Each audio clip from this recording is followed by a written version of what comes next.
Agak nanti golok guna. Holok guna. Masih salah nenda.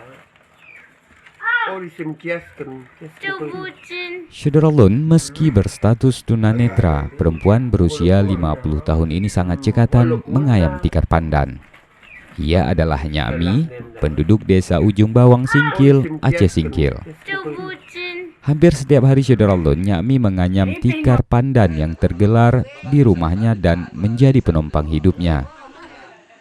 Walau tidak bisa melihat, Nyami yang tinggal seorang diri ini punya kemampuan membuat tikar pandan. Kegigihannya menopang hidup sendiri mendapat apresiasi dari Bupati Aceh Singkil, Dul Musrid, yang datang mengunjunginya pekan lalu. Dul Musrid datang memberikan bantuan setelah mengetahui ada warga setempat yang menggalang dana untuk membantu membuatkan kamar mandi bagi Nyami.